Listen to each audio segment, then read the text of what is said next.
Hello everybody, welcome back to ACCA classes. Today we'll be starting with the 14th chapter and the chapter name is Financial Systems and Procedures. Again, I'll be dividing this chapter into two parts and we'll be covering the major chunk of this chapter in the next part. So without wasting any time, let's get started. Okay guys, तो हमें chapter 14 चालू करना है. अच्छा, काफ़ी easy chapter है, काफ़ी मतलब बच्चा चैप्टर है मेरे हिसाब से, क्योंकि कुछ भी नहीं है ये चैप्टर में. एक काइंड ऑफ सिस्टम्स है, काइंड ऑफ प्रोसीजर्स है जो सबको फॉलो करना चाहिए इन द ऑर्गेनाइजेशन. अच्छा, थोड़े फ्यू टर्म्स जो आपको मालूम रहना चाहिए, फटाफट करते हैं, ठीक है. तो फर्स्ट जो टर्म है सिस्टम, ठीक है. आप सिस्टम का मतलब समझिए. सिस्टम का मतलब है प्रोसेस, एक गोल को अचीव करना. ज़्यादा डीप में नहीं जाना है, इसके बारे में कोई आपको क्वेश्चन नहीं आएगा तो मैं इसलिए इतना डीप नहीं करा रहा हूँ, ठीक है. Second is policy. पॉलिसी क्या बोलता है? पॉलिसी ये बोलता है कि लोगों को in the organization how they should act. Basically it tells people how to act, ठीक है. एग्जाम्पल, सपोज कोई भी एक्सपेंडिचर $10,000 के ऊपर जाता है कोई भी ऑर्गेनाइजेशन में, it should be reported to the financing director, finance director of that particular organization. तो एक पॉलिसी है, ठीक है. थोड़ा प्रोसीजर. प्रोसीजर आप आगे पढ़ोगे. प्रोसीजर का मतलब एक सिंपल कीवर्ड याद रखना, मेथोडोलॉजिकल प्रोसेस, ठीक है. ठीक है, एक मिनट इसमें नीचे. Yes. Fourth is guidelines. Guidelines क्या मैंडेटरी होते हैं? The answer is no. Guidelines mandatory नहीं होता, एक सजेस्टेड मैनर होता है कि अच्छा काम आपको ऐसे करना है तो ऐसा ऐसा तरीका है, बट नॉट मैंडेटरी. जैसे example, if you have to write the ACCA paper, आपको सपोज एसीसीए पेपर्स करना है, ज़रूरी नहीं है कि फर्स्ट पेपर से ही चालू करना, आप सेकंड पेपर से भी चालू कर सकते हैं, फोर्थ पेपर से भी चालू कर सकते हैं. तो वो एक मेथोडोलॉजिकल प्रोसेस नहीं, इट इज़ अ गाइडलाइन. अच्छा, फर्स्ट सेकंड थर्ड एक मैनर है, ठीक है, बट वो कंपलसरी नहीं है, वो मैंडेटरी नहीं है. सो ये मतलब होता है, ठीक है. और अभी ये चार टर्म थे, समझ में आ गए, ठीक है. अब फॉर्मल सिस्टम्स क्या होते हैं आप ये समझिए. What are formal systems? Basically formal systems ऐसे हैं, बेसिकली दे आर ऑफिशियल, ठीक है. Planned systems that are written down, ये आ रहे guys, that are written down and approved by the management, ठीक है. फॉर्मल सिस्टम्स क्या होते हैं? Basically official plan system that are written down and approved by the management. Example, आप suppose कोई भी ऑफिस में घूमते हो, वहाँ पे आपको अपना बायोमेट्रिक अटेंडेंस देना बहुत ज़रूरी है, ठीक है. कोई ऑर्गेनाइजेशन में सैलरी कंप्यूट करने का तरीका अलग होता है. थोड़े कंपनीज में सैलरी कंप्यूट कैसे होता है? Probably number of working days, आप कितने दिन काम करते हो. बट दूसरे ऑर्गेनाइजेशंस में क्या होता है? दूसरे ऑर्गेनाइजेशन कि आप कितने घंटे काम करते हो. सो देर इज अ डिफरेंस. जैसे बिग फोर में जनरली घंटों का हिसाब होता है, how many hours do you work, not for how many days. So attendance हो गया, सैलरी कॉम्पिटिशन, ठीक है. आपका पीएफ कितना डिडक्ट होगा, मतलब प्रोविडेंट फंड, टीडीएस में कितना जाएगा. टीडीएस तो फिर भी फिक्स होता है, बट प्रोविडेंट फंड को कितना जाएगा. सो ये सब है, ठीक. फॉर्मल सिस्टम मतलब एक एक तरीका है, ऑलरेडी रिटन तरीका है और यही फॉलो होगा. इसको आप फॉलो नहीं करते तो पेनल्टीज लगते हैं. इसके एडवांटेजेस क्या होते हैं फॉर्मल सिस्टम्स के, ठीक है. What are its basically advantages? Its advantages are basically, एक तो ये यूनिफॉर्मिटी लाता है बिजनेस में. यूनिफॉर्मिटी का मतलब अगर अगर सपोज सपोज आप एक स्कूल में हो. स्कूल में क्या होता है? सर्टेन टाइम टेबल होता है, बस you have to enter the school by 8 o'clock, you can only leave by 4 o'clock. बीच में आप नहीं छोड़ सकते, बीच में चाहिए तो you have to probably take the permission of the principal and leave.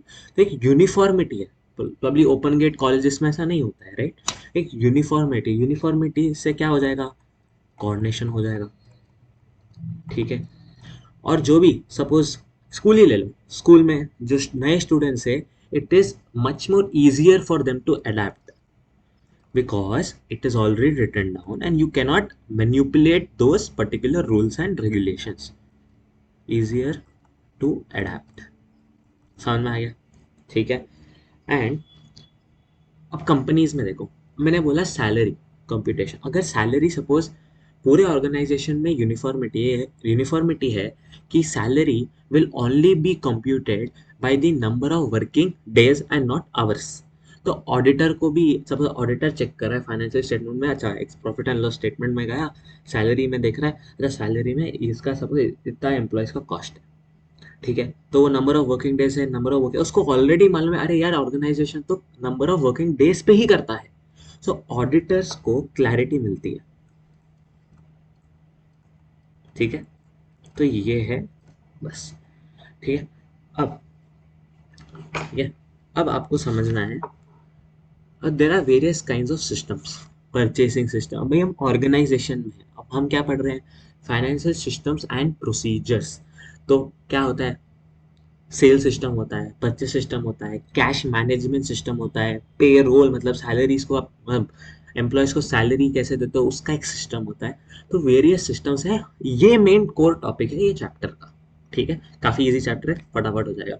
आज हम परचेसिंग साइकिल और सेल साइकिल के बारे में ही सीखने वाले हैं. मैंने पहले ही बोला था मेजर चंक नेक्स्ट चैप्टर में कवर होगा. So we'll be focusing on the what you call purchasing cycle and sale cycle. अच्छा, परचेसिंग साइकिल का क्या मतलब होता है?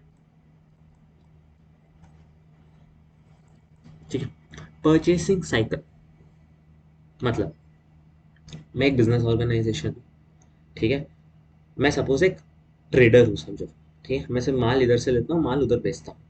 व्हाट एम आई डूइंग, मेरे को एक kind of certain systems and procedures follow करने हैं ऑफ दैट बिजनेस ऑर्गेनाइजेशन.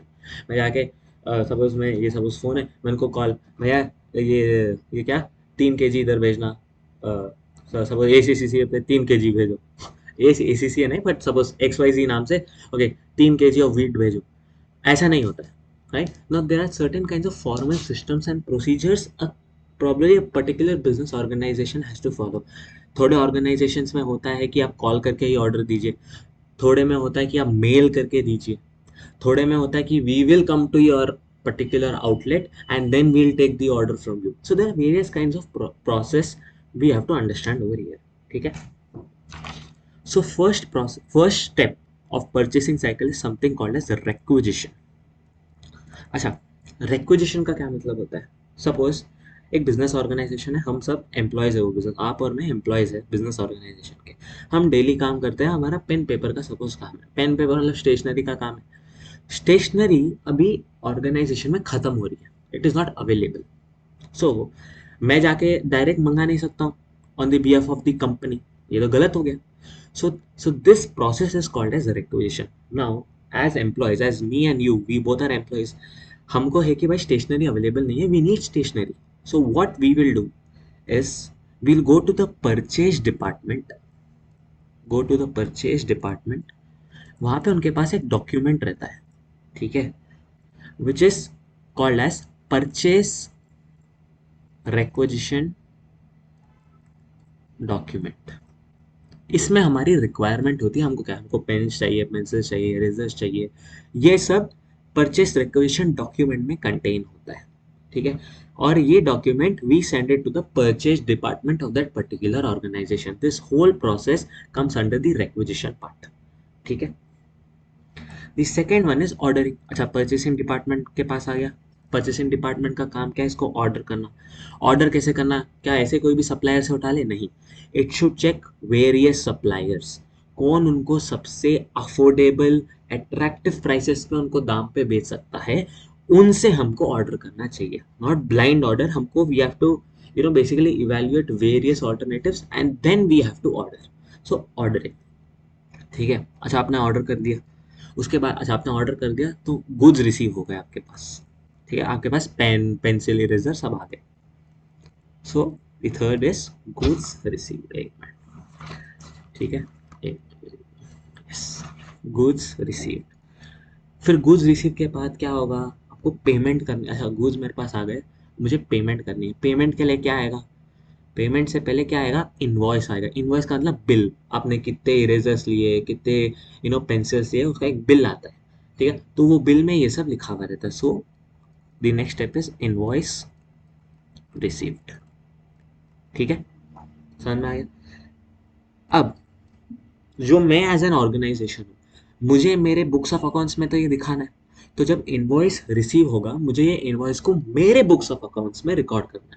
मैं purchase department, I have to record this in my profit and loss account. So what I have to do, I have to basically record this invoice, invoice recorded. ठीक है, understood. अब इसके बाद हमें क्या करना है, इसके बाद हमें सिंपल पेमेंट दे देनी है। वो पेमेंट आप कैसे दोगे, यूपीआई से दो। कैश बहुत कम होता है in big organization, generally cash नहीं होता है, it is all online because you have to show in books of accounts, right. UPI हो गया, कैश हो गया, नेट बैंकिंग हो गया, ये सब। सो ये जो पूरा है, now this is basically purchasing cycle. So first आपको याद है रिक्वेजिशन, ऑर्डरिंग, गुड्स हमको मिल गए। ठीक है, इनवॉइस हमको मिल गया। ठीक है, इनवॉइस हमने रिकॉर्ड कर दिया हमारे बुक्स ऑफ अकाउंट्स में, फिर हमने पेमेंट दे दिया। सिंपल, इसे हम टोटल पूरा परचेसिंग साइकिल बोलते हैं। ठीक है, लास्ट टॉपिक हमें ये लेक्चर में पढ़ना है which is called as sales cycle. Sales का मतलब क्या, मैं एक बिजनेस ऑर्गेनाइजेशन हूँ, आप मेरे कस्टमर हो, मैं आपको सेल करता हूँ, तो सेल का मेथडोलॉजी क्या है, सेल का प्रोसीजर क्या है, मैं आपको कैसे बेचूंगा, इसका भी एक प्रोसीजर है। ठीक है, अच्छा, सेल बेचने के लिए पहले मुझे आपको बेचने के लिए, सपोज आप मैं एक बिजनेस और आप मेरे कस्टमर हो, आपको बेसिकली बेचने के लिए मुझे पहले आपसे ऑर्डर मिलना चाहिए, राइट। ठीक है, कि भाई ये रिक्वायरमेंट है मेरी, आप मुझे सप्लाई दो। So first is basically order received. अच्छा, ऑर्डर रिसीव कैसे होगा, मेरे कंपनी में मैंने ऑलरेडी क्लियरली स्टेट कर दिया है पॉलिसी में, everything whatever you have to order, please send it on mail, no call nothing. तो आप कॉल करोगे नहीं, आपको डायरेक्टली मेरे कंपनी के बिजनेस मेल पे डालना होगा ऑर्डर। अंडरस्टूड, ठीक है। Second one is order processed. अच्छा, ऑर्डर प्रोसेस में बेसिकली हम क्या क्या देखते हैं, अच्छा ऑर्डर प्रोसेस हम लोग क्या क्या देखते हैं basically. First of all, me as a business organ, आपने सपोज 100 इरेजर मांगे, क्या मेरे पास उसकी स्टॉक है, सो इज इन्वेंट्री देयर। और सपोज मैं आपको सप्लाई कर रहा हूँ, आप गारंटी क्या आपकी, मुझे आप पेमेंट करोगे। तो यहाँ पे हम कस्टमर की क्रेडिबिलिटी भी देखते हैं। अंडरस्टूड, कस्टमर की क्रेडिबिलिटी भी हम देखते हैं ऑर्डर प्रोसेस में। ठीक है, यहाँ पे हम basically we may, after assessing all of this, we may send the order, इधर ही मे। अगर इधर नहीं होता है, the next step is goods dispatch. समझ गए। अच्छा, गुड्स डिस्पैच में एक इंपॉर्टेंट डॉक्यूमेंट होता है which is called as goods dispatch note. इसमें यू एज अ कस्टमर, आपका साइन रिक्वायर्ड होता है, कस्टमर का साइन इज रिक्वायर्ड। ठीक है, सो कस्टमर का साइन इज ऑल्सो रिक्वायर्ड इसमें। सो गुड्स डिस्पैच में गुड डिस्पैच नोट होता है, वहां पे क्या होता था, परचेज रिक्वेजिशन नोट होता था, परचेसिंग सिस्टम है। यहाँ पे कौन सा नोट है, गुड्स डिस्पैच नोट है। ठीक है, उसके बाद क्या होगा, मैंने आपको गुड्स, आपको मैंने माल बेच दिया है, तो क्या होगा, मैं आपको फिर इनवॉइस बेचूंगा, मैं अपना इनवॉइस प्रिपेयर करूंगा, कितना जीएसटी है, कितने आइटम है, कितने ये है, मैं आपको इनवॉइस बेचूंगा। फिर मैं उसको मेरे बुक्स में रिकॉर्ड करूंगा, इर्रेस्पेक्टिव ऑफ मुझे पैसा मिला है या नहीं मिला है। अगर मैंने आपको माल भेज दिया और मैं आपको बिल भेज दिया हूँ, so I should record this in my books of account that boss I have sold to my customer, in मेरे बुक्स ऑफ अकाउंट में क्लियरली दिखना चाहिए। अच्छा, मैंने रिकॉर्ड भी कर दिया, अब क्या बचा है, आपसे पेमेंट। सो पेमेंट रिसीव्ड, सेम कैसे आएगा, यूपीआई से आएगा, कैश से आएगा, नेट बैंकिंग से आएगा, या कभी और आएगा, या आप दोगे ही नहीं ऐसे। सो ये जो सिस्टम है, ये जो प्रोसीजर है, इसको हम सेल्स साइकिल बोलते हैं। समझ में आ गया, परचेस हो गया, सेल्स हो गया। इसके बाद हमें पेरोल, कैश, और और दो है, पेरोल एंड कैश, जहाँ तक मुझे याद आ रहा है। ठीक है, सो ये सारे काइंड ऑफ सिस्टम प्रोसीजर, इसको रट्टा मारने की कोई ज़रूरत नहीं है, खाली समझने की बात है। Understood? So thank you guys. I'll be getting the next part in the next lecture. Thank you.